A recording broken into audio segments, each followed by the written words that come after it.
Señor Padre Todopoderoso, te damos a ti la gloria y la honra, Señor. Te damos gracias porque reconocemos que tú eres el único Dios verdadero. Tú eres el creador y sustentador de todas las cosas, Señor. Te damos gracias porque a ti te ha placido revelarte, no solo de una manera general, a través de tu creación, a través de la naturaleza, Señor, sino también de una manera especial, a través de tu palabra encarnada, de tu Hijo Jesucristo y de tu palabra escrita, que es la Biblia. Señor, ahora disponemos nuestro corazón para meditar en ella, para estudiar tu palabra, Señor. Háblanos, oh Dios. Satisface nuestra necesidad de ti. Satisface, Señor, nuestra alma por medio de tu palabra. Aliméntala, Señor.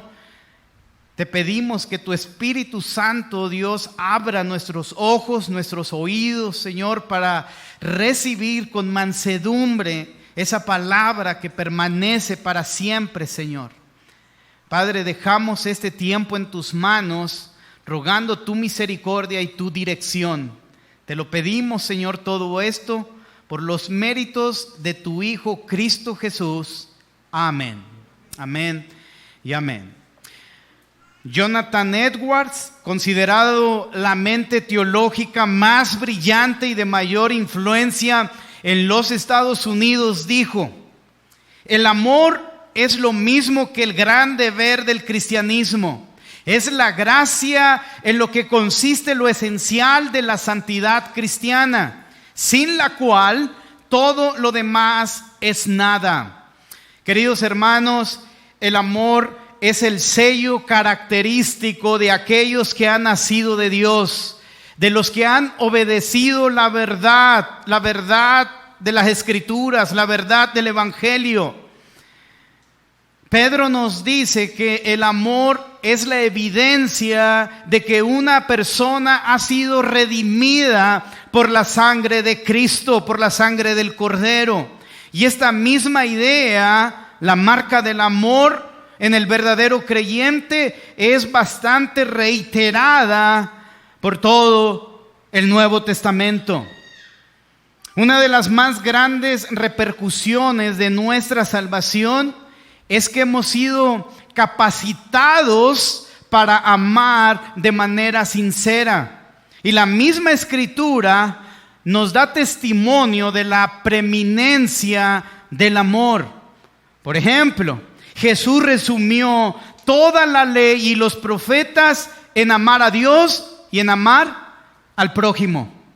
El Evangelio, queridos hermanos, comienza con: de tal manera amó Dios al mundo, seguido de un: mas Dios mostró su amor para con nosotros en que, siendo aún pecadores, Cristo murió por nosotros. El capítulo más notable y sobresaliente del amor nos dice: si no tengo amor, nada soy. La primera manifestación del fruto del Espíritu Santo es el amor. Así que no es, queridos hermanos, para nada sorprendente que el apóstol Pedro, inspirado por el Espíritu Santo, mande a sus lectores a amarse los unos a los otros, ya que la característica de una comunidad cristiana es el amor ferviente, constante de unos a otros. Y esas llamas del amor no deben apagarse ni ahogarse por las aguas de la persecución. Siempre tenemos que tener en cuenta el contexto en el cual se encontraban los hermanos allá en el primer siglo. Alrededor del año 62-64 fue cuando Pedro escribe esta carta. Ya la iglesia había sido perseguida, como nos narra Hechos capítulo 8. Esteban había sido martirizado, hubo una persecución en contra de los cristianos y estos salieron por todo el mundo dejando posesiones, dejando familia, dejando todo. Fueron esparcidos por todo el mundo conocido. Y tenemos que tomar en cuenta eso. Pedro posiblemente se encuentra en Roma cuando está escribiendo esta carta a estos creyentes. Posiblemente él los conoce, los pastoreó, posiblemente les ama con todo su corazón y está preparándolos para una inminente persecución en su contra. Y queridos hermanos, me llama tremendamente la atención cómo todo el capítulo 1 hay un tema, y es la salvación del alma. Como dice el mismo Señor Jesucristo, dice, mire, no teman a aquel que puede destruir el cuerpo, no teman a aquellos que pueden dañar el cuerpo, sino más bien temer a aquel que puede enviar el alma a la condenación, al infierno. Debemos de temer al Señor. Y es interesante cómo el ambiente era hostil, el ambiente era peligroso para el cristiano, para aquel que había creído en Jesucristo y lo reconocía y lo declaraba como el Curios, como el Señor, como el dueño, como la máxima autoridad. Y Pedro sabe de esta inminente persecución que se viene en contra de los creyentes,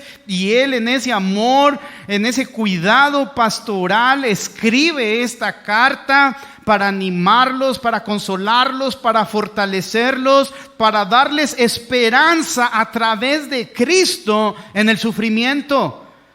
Les habla acerca de la salvación. Ese es el tema preeminente en el capítulo 1, como lo hemos visto. Del capítulo 1, desde el versículo 2, queridos hermanos, hasta el versículo 12, nos habla acerca de la salvación, nos habla acerca de esta doctrina, nos habla acerca de la elección, nos habla acerca de la santificación, nos habla acerca de la regeneración, nos habla acerca de los 3 aspectos de la salvación: pasado, presente, futuro. Nos habla acerca de una esperanza, de una herencia. Nos habla también de la glorificación. Pero también nos habla que aunque nos alegramos en esa esperanza gloriosa y futura que el creyente tiene, también les dice, aunque ahora, por un poco de tiempo, si es necesario, tengáis que ser afligidos en diversas pruebas. Y eso nos muestra, queridos hermanos, la sinceridad con la cual Dios nos dice, en el mundo tendréis aflicción. Venir a Cristo no significa que se acaban tus problemas. Muy posiblemente estos se van a multiplicar. Posiblemente estos van a ir en aumento, porque como cristianos vamos en contra de la corriente de este mundo. Vamos en contra de la opinión pública y simple y sencillamente como cristianos quizás no vamos a ser bien recibidos, posiblemente aún ni en nuestra propia familia no nos van a aplaudir en nuestro trabajo, no nos van a dar un reconocimiento por ser cristianos, por hablar la verdad y no la mentira, por ir en contra de la filosofía del mundo, por levantar la voz en contra de la injusticia, de la inmoralidad, de la corrupción. No vamos a ser bien aceptados, vamos a tener hostilidad. Eso es, queridos hermanos, la realidad. Pedro habla acerca de una esperanza gloriosa, de una herencia reservada para el creyente. ¿En dónde? En los cielos. Hermanos, no estamos en el cielo, vamos para allá. Y es necesario que a través de muchas tribulaciones entremos en el reino de los cielos. Y va a haber aflicción, y va a haber dolor, y va a haber tristeza, y va a haber decepción, y va a haber frustración, y va a haber enfermedad también, y vamos a sufrir las consecuencias de vivir en un mundo caído, y vamos a experimentar quizás un asalto, y vamos a experimentar también la muerte. Pero queridos hermanos, en medio de todo eso tenemos esperanza. Tenemos esperanza. ¿Y cuál es esta? Que no estamos solos. que Dios está con nosotros, que su Santo Espíritu mora en nosotros y Él es la garantía para el día de la redención. Tenemos una esperanza gloriosa que así como nuestro Señor Jesucristo resucitó de entre los muertos, venciendo la muerte, de esa misma manera todo aquel que en Él cree vencerá la muerte, será resucitado para estar en una eternidad con Dios, con Cristo.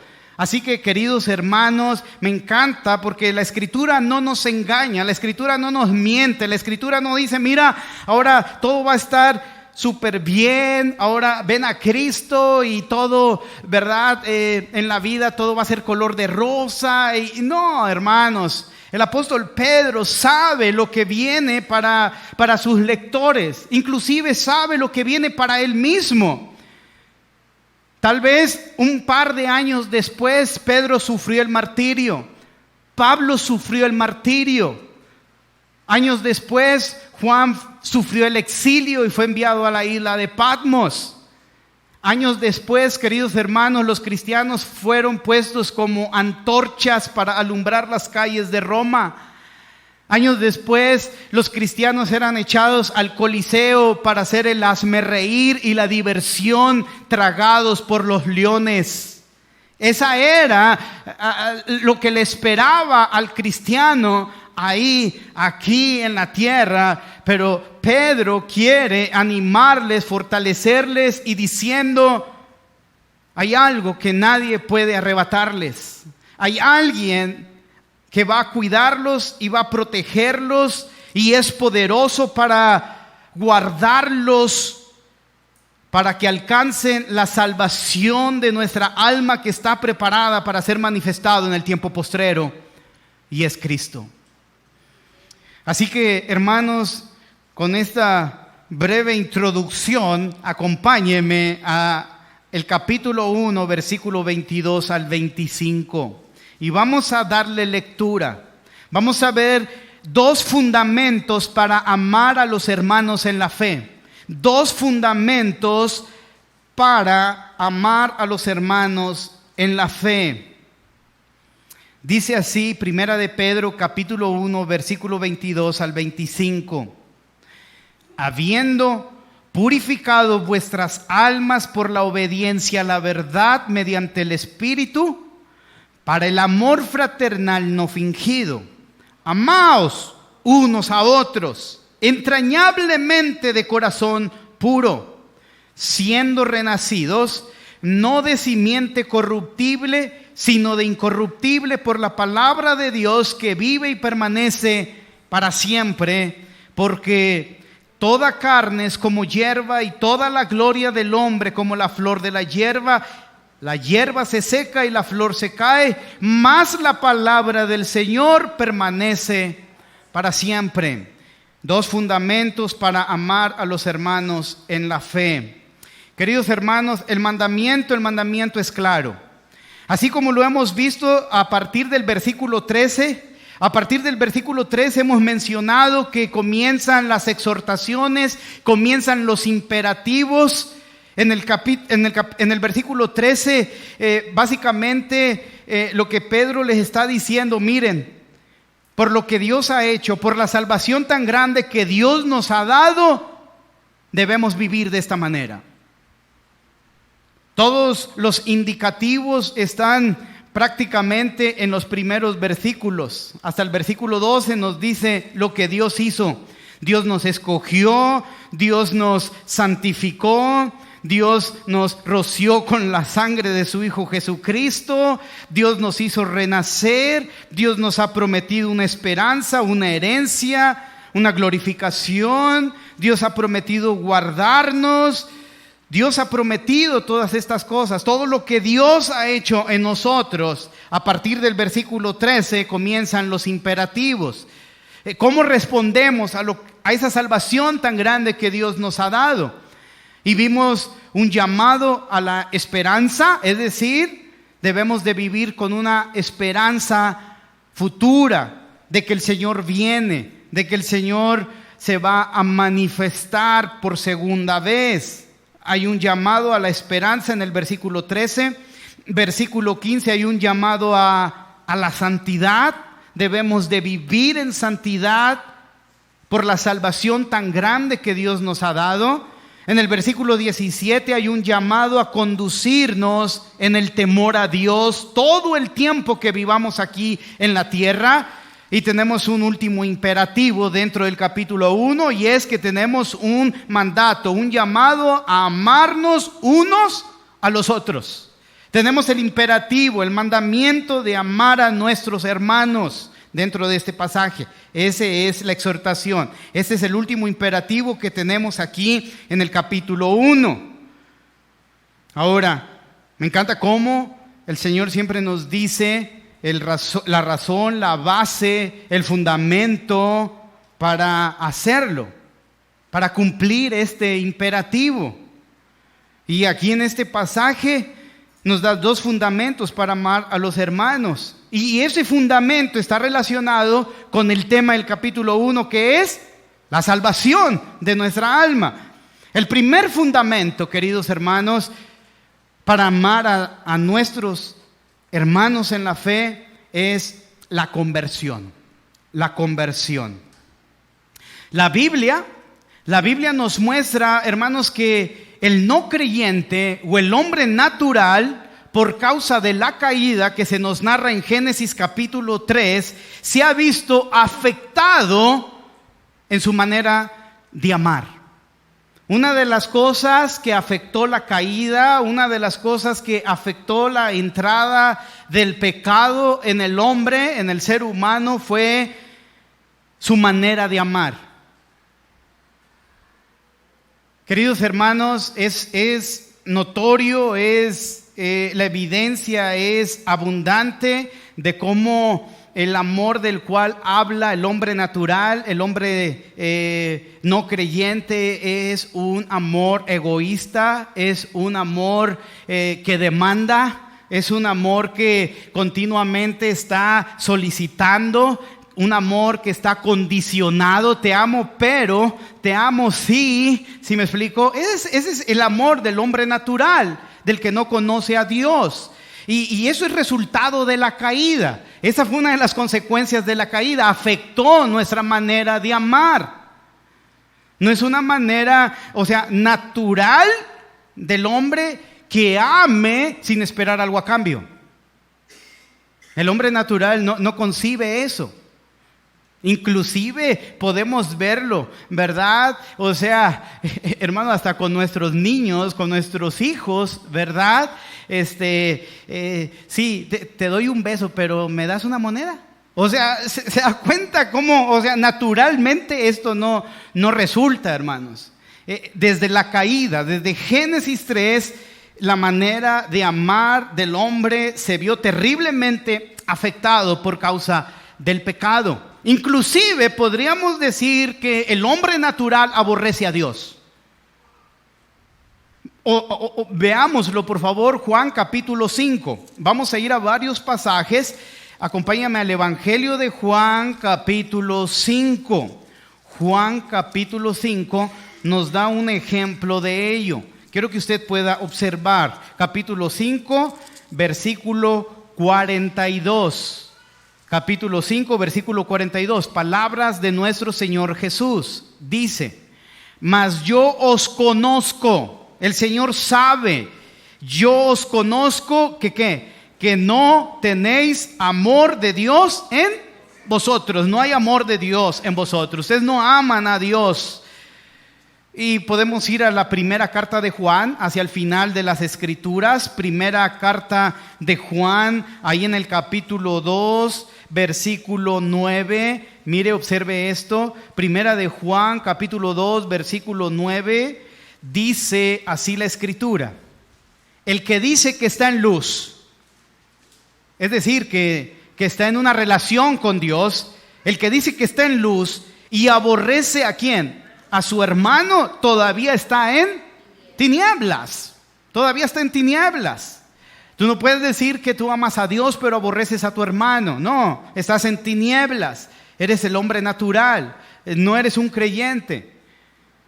Ahora, ve al versículo 11 del mismo capítulo, el 2:11. pero el que aborrece a su hermano está en tinieblas y anda en tinieblas y no sabe a dónde va, porque las tinieblas le han cegado los ojos.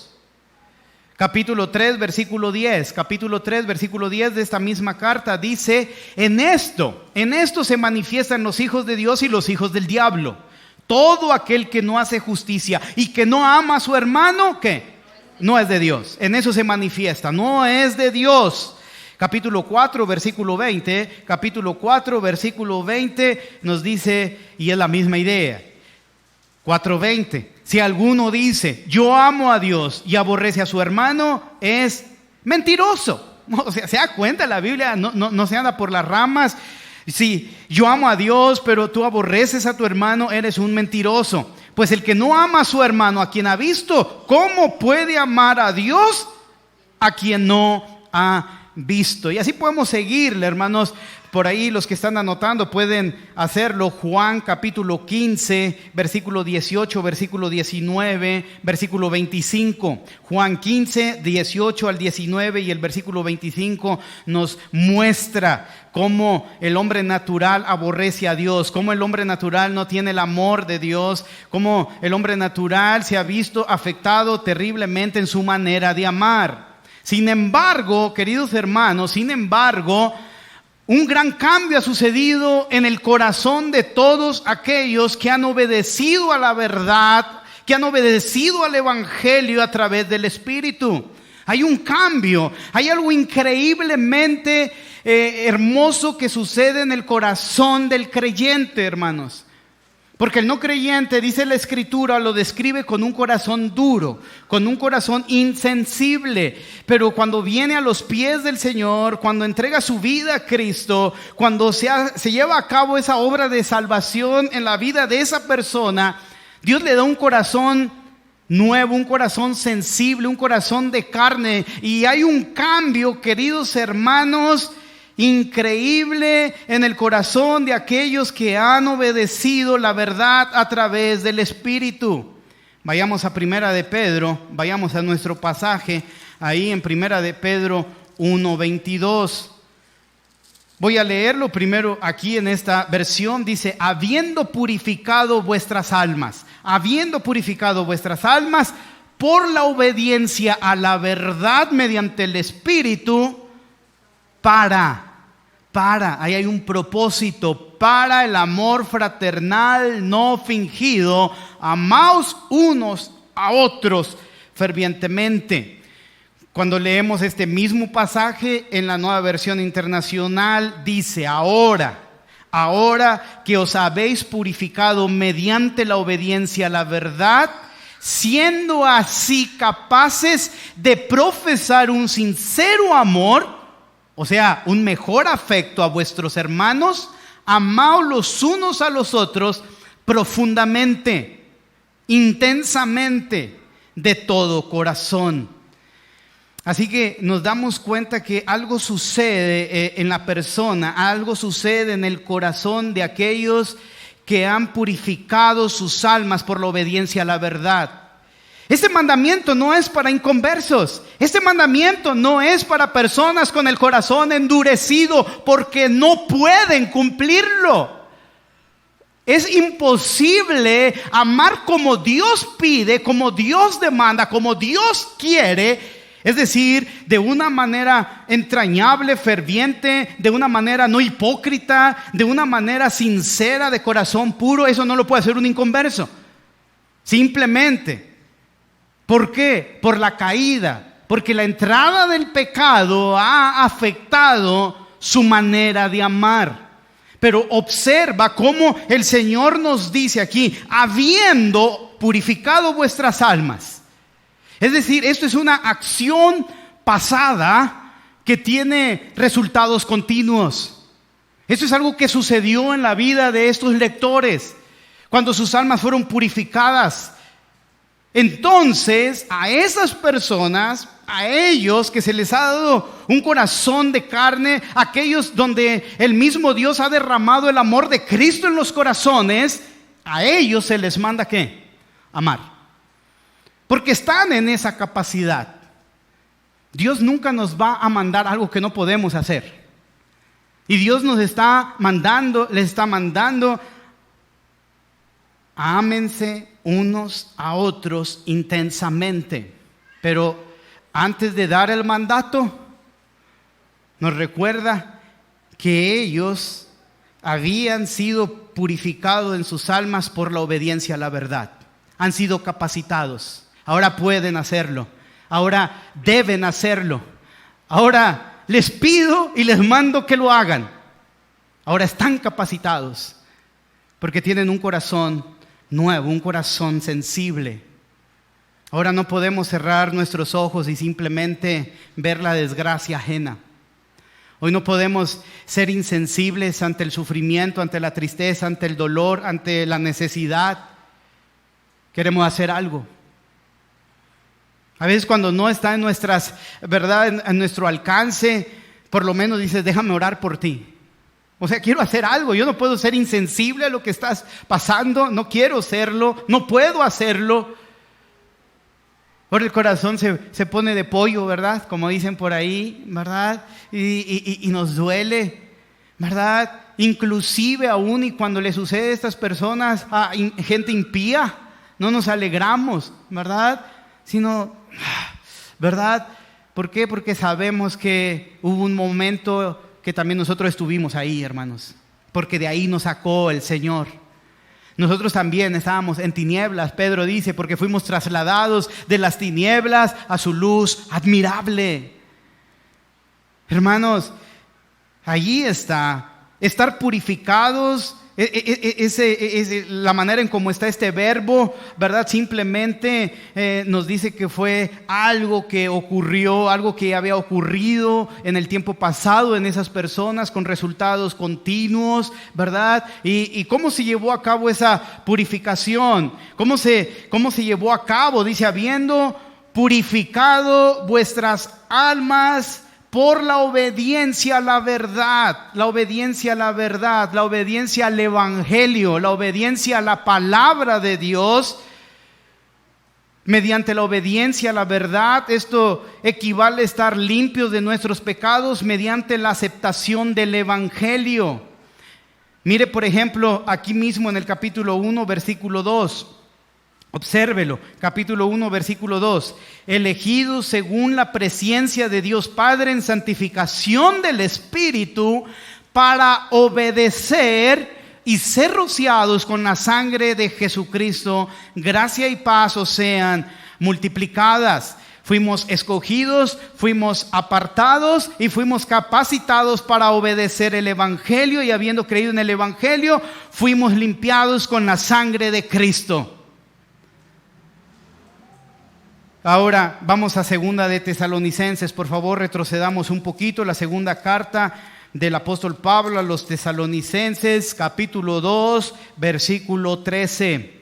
Segunda de Tesalonicenses, capítulo 2, versículo 13. Y dice así la palabra: pero nosotros debemos dar siempre gracias a Dios respecto a ustedes, hermanos amados por el Señor, de que Dios os haya escogido desde el principio para salvación mediante la santificación por el Espíritu y la fe ¿en quién? En la verdad del Evangelio, en la verdad de la palabra del Señor, a lo cual os llamó mediante nuestro Evangelio para alcanzar la gloria de nuestro Señor Jesucristo. Versículo 13 y versículo 14. Ahora, también podemos verlo en Romanos, si retrocede un poquito más, Romanos capítulo 1. Romanos capítulo 1, observe lo que nos dice en esta carta, Romanos capítulo 1, versículo 5. Romanos capítulo 1, versículo 5. Como la obediencia a la verdad, la obediencia al evangelio, la obediencia a la palabra de Dios, la cual es viva y eficaz y la cual permanece para siempre. Dice Romanos 1:5, y por quien recibimos la gracia y el apostolado para la obediencia ¿a qué? a la fe en todas las naciones por amor de su nombre. Y en el capítulo 6, verso 17, Romanos capítulo 6, versículo 17. Escuche. 6:17, pero gracias a Dios que aunque erais esclavos del pecado, habéis obedecido de corazón a aquella forma de doctrina a la cual fuisteis entregados, y libertados del pecado veniste a ser siervos de justicia. O sea que cuando regresamos a Primera de Pedro capítulo 1 versículo 22, entonces podemos entender, habiendo purificado vuestras almas por la obediencia al Evangelio. Cuando creímos en el Evangelio. ¿Y qué es el Evangelio? Jesucristo es el Evangelio. Cuando la persona cree en Jesucristo, es purificado, es limpiado por la sangre del Cordero, es limpiado. Hemos sido purificados en vuestras almas para la obediencia a la verdad, para obedecer la palabra del Señor. Eso es lo que se le llama la conversión, hermanos. La conversión, de acuerdo al teólogo Luis Berkhof, observe, escuche, así es como Luis Berkhof define la conversión. Es el acto consciente del pecador regenerado por medio del cual él, mediante la gracia divina, se vuelve a Dios en arrepentimiento y fe. Eso es la conversión, cuando un pecador se arrepiente de su pecado y pone su fe en Cristo Jesús. Es una moneda con dos caras, una de ellas es el arrepentimiento y la otra es la fe, las cuales son inseparables, hermanos. Hay arrepentimiento y fe. Hay arrepentimiento de haber llevado una vida desagradable, una vida que quebrantaba continuamente la ley del Señor, una vida que simple y sencillamente aborrecía a Dios, una vida que ignoraba a Dios, una vida que no buscaba a Dios. Y entonces hay un arrepentimiento. Señor, me arrepiento de haberte ofendido, me arrepiento de haber pecado contra ti, me arrepiento de haber quebrantado tu ley, me arrepiento de no haber tenido temor de ti, me arrepiento y me vuelvo en fe. Confío, pongo toda mi fe, mi confianza en Cristo para salvación. Yo creo que Él es el único camino, Él es la verdad y es la vida. Y no puedo ir al Padre si no es a través, por medio de la fe en Cristo Jesús. Eso es la conversión. Cuando una persona se arrepiente y deposita su fe en Cristo Jesús. Ahora, observe cómo es una referencia a algo del pasado. Les está diciendo, habiendo purificado vuestras almas, habiendo purificado por la obediencia. Lo probable es que no esté hablando de la obediencia del creyente en su vida diaria, sino de la sumisión inicial al Evangelio, la que Pedro mismo en el concilio de Jerusalén llama purificar por la fe sus corazones. Escúchelo, Hechos 15:9, si gusta no lo busque, solo escúchelo. Hechos 15, versículo 9, dice así. Voy a leer desde el versículo 8, Hechos 15, 8 y 9, dice... Hechos 15, 8 y 9. Y Dios, que conoce los corazones, les dio testimonio, dándoles el Espíritu Santo lo mismo que a nosotros. Y ninguna diferencia hizo entre nosotros y ellos, purificando por la fe sus corazones. Purificando por la fe sus corazones. O sea, por medio de la fe en Cristo Jesús, purificaron sus corazones, purificaron sus almas. Ya hemos dicho que creer el Evangelio es prácticamente sinónimo de obedecer el Evangelio, obedecer la palabra. Todas estas palabras son intercambiables, estas frases. Habiendo purificado vuestras almas por la obediencia a la verdad, la obediencia al Evangelio, la obediencia a la palabra, son términos intercambiables. Si Pedro prefiere hablar de obediencia es porque la conversión incluye no solamente la fe, sino también el arrepentimiento y una radical reorientación de la vida. La palabra arrepentimiento, metanoia, es una vuelta completa, hermano. Es una vuelta en 180 grados, ¿verdad? No quedamos donde mismo, sino que íbamos hacia allá y me arrepiento y ahora vamos hacia allá, ¿verdad? Es decir, es una reorientación de la vida. Antes vivíamos de espaldas a Dios, ahora vivimos de cara a Dios. Antes vivíamos egoístamente, ahora deseamos hacer su voluntad. Arrepentimiento, fe, consagración y conversión, todos están presentes en la idea de obedecer. Igualmente, la verdad es una clara referencia aquí al Evangelio de Jesucristo. Así que en la conversión, hermanos, cuando usted escuche de hoy en adelante el término conversión, es el momento en el cual una persona se arrepiente y pone su fe en Cristo. En la conversión, los nuevos creyentes vienen a ser miembros del cuerpo de Cristo. Vienen a formar parte de la iglesia de Cristo.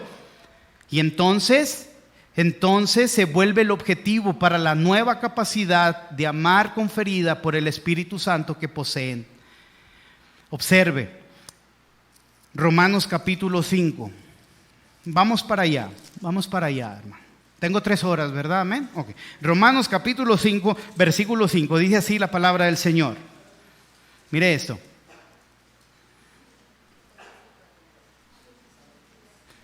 Si alguno se cae, no se preocupe, hermano. Si se le cayeron a Pablo, no hay problema. Ahí va. Y la esperanza no avergüenza, porque el amor de Dios. ¿Está ahí conmigo? Ok. El amor de Dios que ha sido derramado ¿en dónde, hermanos? En nuestros corazones por el Espíritu Santo que nos fue dado. Hermanos, ahí está la capacidad para poder obedecer el mandato.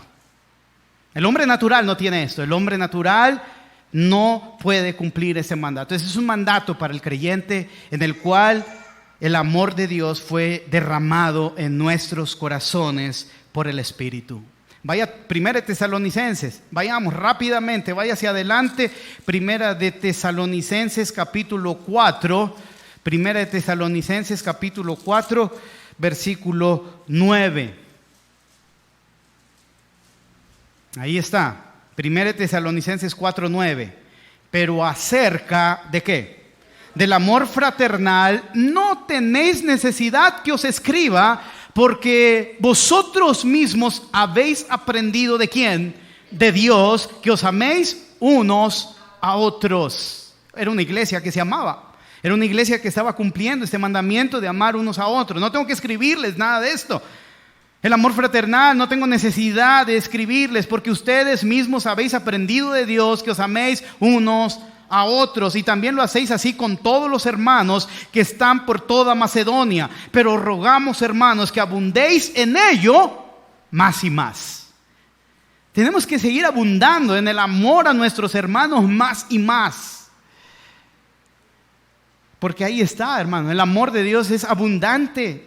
El amor de Dios no tiene límite. El amor de Dios es ancho, profundo, ¿verdad? Entonces, no podemos decir, oh, ya di mucho, hermano, ya di mucho. No, hermanos, sino el apóstol está reconociendo que los de Tesalónica de verdad han aprendido bien acerca de lo que es el amor unos a los otros, pero les dice, miren, hermanos, les rogamos para que ustedes sigan abundando más y más en eso.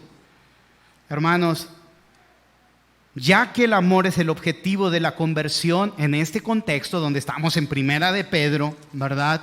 El amor es el objetivo de la conversión.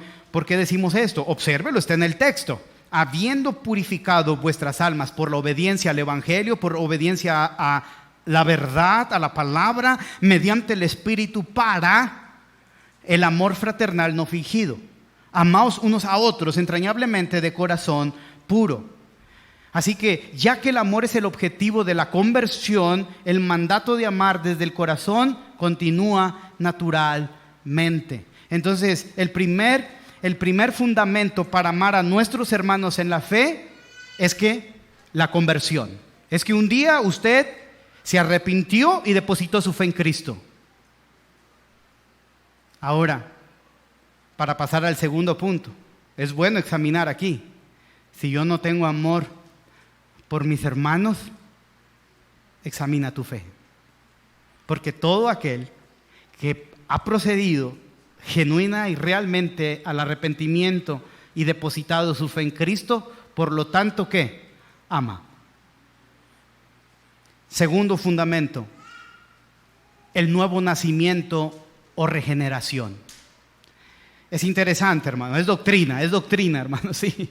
Eso es doctrina, hermano. Ella ya aprendió acerca de la conversión. Ahora va a aprender acerca del nuevo nacimiento o regeneración, que es lo mismo, ¿ok? Ese es el segundo fundamento. Observe el versículo 23. Versículo 23. Dice, siendo renacidos, no de simiente corruptible, sino de incorruptible, por la palabra de Dios que vive y permanece para siempre. Es decir, ahora el mandamiento de amar se explica ahora. Está enraizado en la anterior obra salvadora de Dios. Los cristianos, los creyentes han sido engendrados por la simiente de la palabra de Dios. La mayoría de las versiones traducen como la Reina Valera contemporánea, nacido de nuevo. Observe en el 1.3, este lenguaje de nacido de nuevo o siendo renacidos, hermano, no es nuevo. En el 1.3 viene. En el 1.3 es algo por lo cual Pedro alaba al Señor. Dice, bendito el Dios y Padre de nuestro Señor Jesucristo, que según su grande misericordia, ¿qué hizo? Nos hizo renacer. O sea, nos hizo nacer de nuevo. Es decir, nos regeneró. O sea, es algo que nosotros no podemos hacer. Es algo que Dios hace por nosotros. No está en nosotros nacer de nuevo. Es algo del Señor. Por eso el salmista decía, la salvación es del Señor. Entonces, este término de nos hizo renacer no es algo nuevo. En el versículo 23, simple y sencillamente nos está explicando el mandamiento de amar. ¿Por qué debemos amar? ¿Por qué? Porque hemos nacido de nuevo. Simplemente, hermanos, ¿por qué debemos amar a nuestros hermanos? Porque hemos nacido de nuevo. En el primer punto, ¿por qué debemos de amar a nuestros hermanos? Porque hemos procedido al arrepentimiento y hemos creído ¿en quién? En Cristo Jesús. Y cuando nos convertimos, Dios derramó su amor en nuestros corazones para poder amar de la manera como Él quiere y como Él pide a nuestros hermanos. El énfasis en todo esto, en siendo renacidos, ¿en dónde está el énfasis? ¿En Dios o en nosotros? En Dios. Él nos hizo renacer. Siendo renacidos, el énfasis está en Dios como el que les concedió la nueva vida. Esto es evidente aquí, ya que el medio por el cual Dios los engendró, ¿cuál fue el medio, hermanos? La palabra, el evangelio.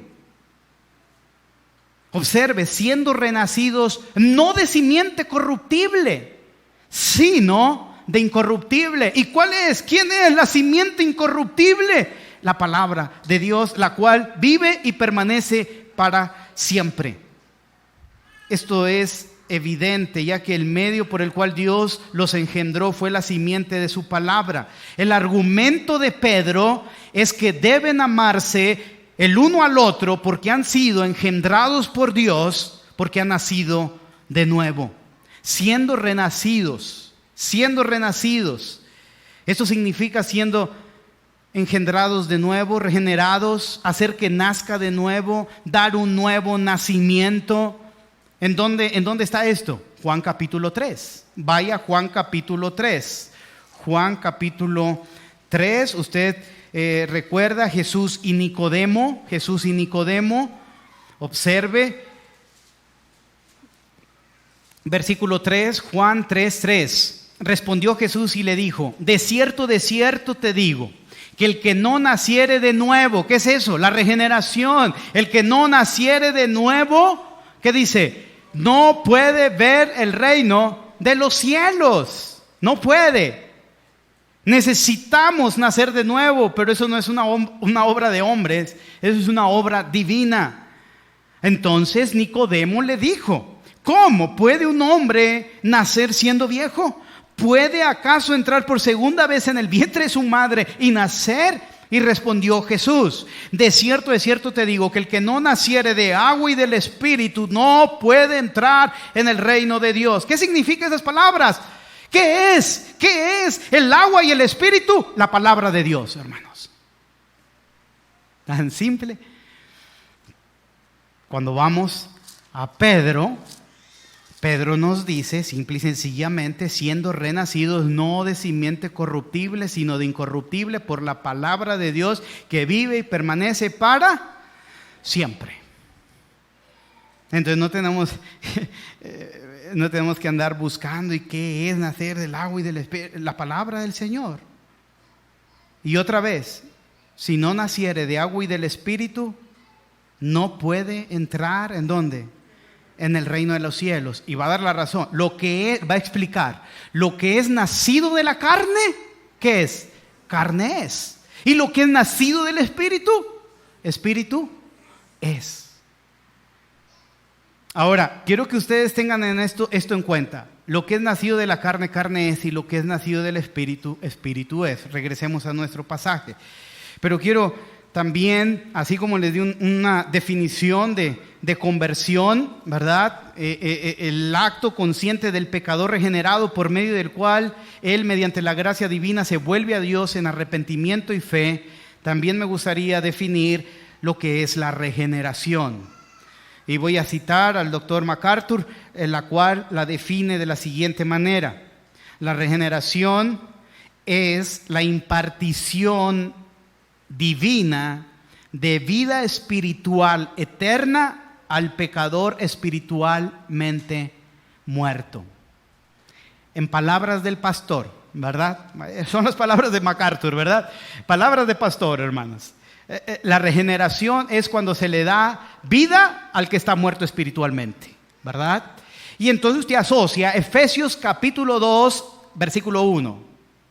¿Se acuerda de lo que dice? Vosotros estabais muertos, ¿en qué? En delitos y pecados. Pero Cristo nos dio vida. Entonces la regeneración es cuando ahí está el muerto espiritualmente. Esa es la condición del hombre sin Dios, muerto espiritualmente. Entonces se le da vida, se le imparte vida espiritual al pecador que está espiritualmente muerto. Y creo que la regeneración precede a la conversión, porque un muerto no puede arrepentirse, un muerto no puede confiar.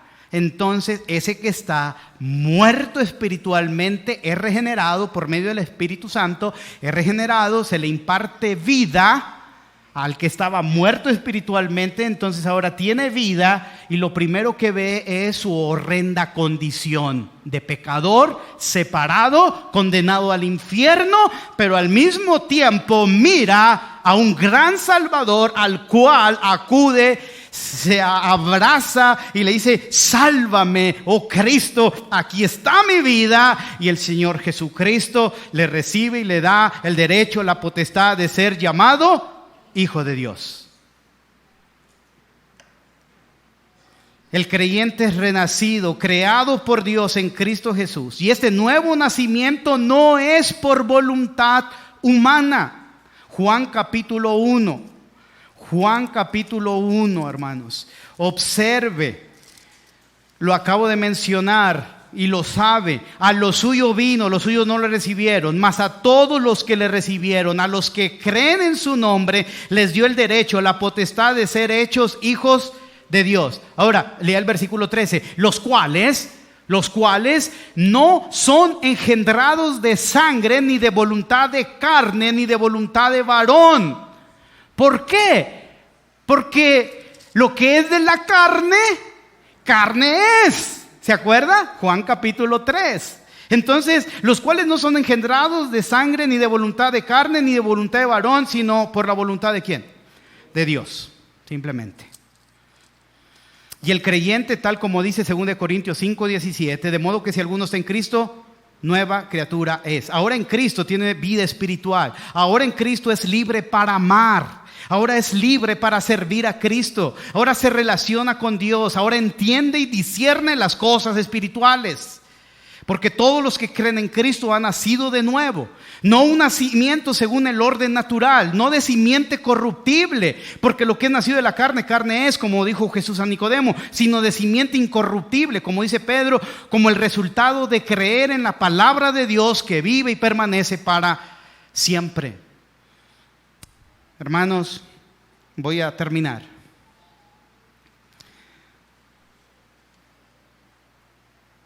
El propósito de la regeneración y la conversión, los dos fundamentos que hemos visto, traen como consecuencia un llamado al amor fraterno, al amor sincero, en donde la hipocresía y la mentira no tienen cabida.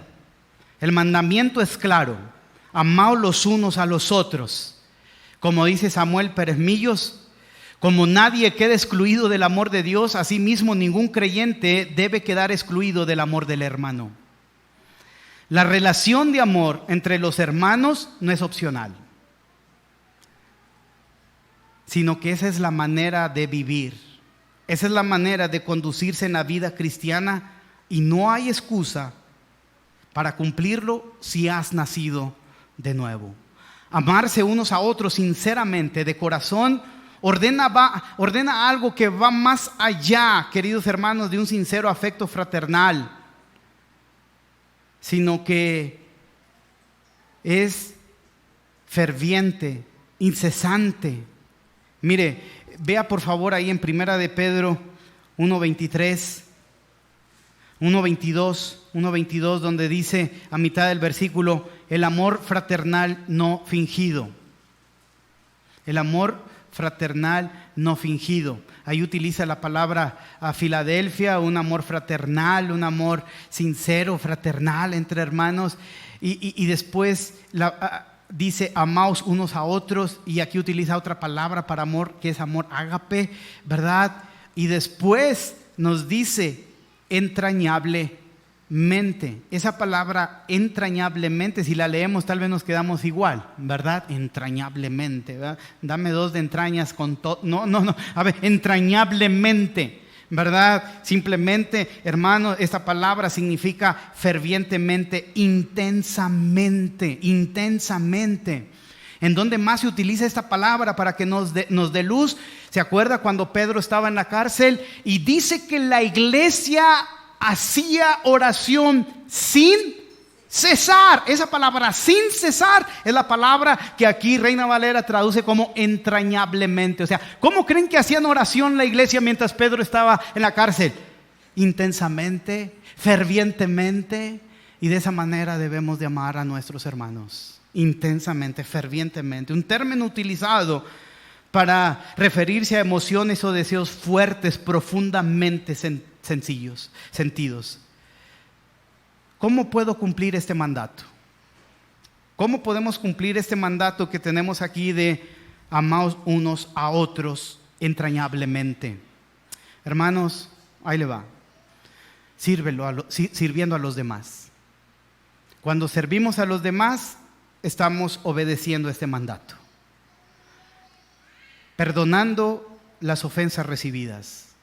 También es una manera de amar unos a otros. Siendo gentil y amable con mis hermanos. Orando por sus peticiones. No sintiendo celos por el progreso o el crecimiento del hermano, sino gozándome por ello. Visitándoles, invitándolos a casa, interesándome en sus vidas, haciéndoles una llamada, enviarles un mensaje, felicitarlos, pasando por alto algunas actitudes. Hermanos, eso es una manera de amarnos unos a los otros. Hermanos, nosotros a veces no sabemos si la persona en el camino, ¿verdad? O hoy se pegó en el dedo chiquito cuando se levantó de la casa y llega aquí a la iglesia con una cara de fuchi, ¿verdad? Hermanos, pues inmediatamente, uy, sí, se cree mucho. Hermano, trae un dolor en el dedo chiquito, se pegó, o sea, pasando por alto esas cosas, hermano. Pero somos bien. No me saludó, ¿sí viste? Yo vi, yo no sé tú, y ya envenenamos también a la otra persona, me encanta eso. Yo no sé tú, pero yo vi, a todos saludo, menos a, o sí viste, y ya la otra persona se queda así como, no, pues como que, y ya me encanta, no, pues como que sí. No, hermano, pasemos por alto esas cosas. Eso, hermano, es obedecer el mandato de amaos los unos a los otros. No estar viendo sus defectos solamente, animándole también. Ahora, también es necesario amonestarlos cuando están en pecado. También eso es una manera de mostrar amor unos a los otros. Y el mejor ejemplo del amor es Cristo. Veamos su vida, hermanos, e imitémosle. Esto debe ser el distintivo de la iglesia. Dios nos llama a la esperanza, nos llama a ser santos, nos llama a conducirnos en el temor a Él y nos llama a amar a nuestros hermanos en la fe. Y todo esto se encuentra en la palabra que creímos, y esa palabra está vigente porque la palabra de Dios permanece para siempre. Vamos a orar, hermanos. Señor Dios y Padre nuestro, te damos muchas gracias, Dios, por tu palabra. Gracias, Señor, porque hemos sido instruidos en ella. Gracias, Señor, porque tú nos has capacitado, Señor, para poder obedecerla, Señor.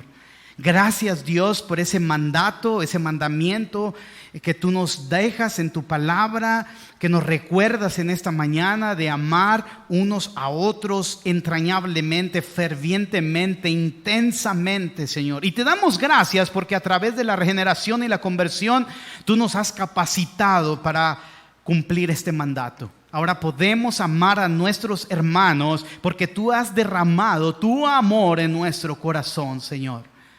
Gracias, Dios, por ello, Padre. Ayúdanos a ser obedientes a tu palabra y de esa manera que el distintivo de esta comunidad local sea el amor unos por los otros. Te damos gracias, Padre. A ti sea la gloria y la honra en el nombre de Jesús. Amén, amén y amén.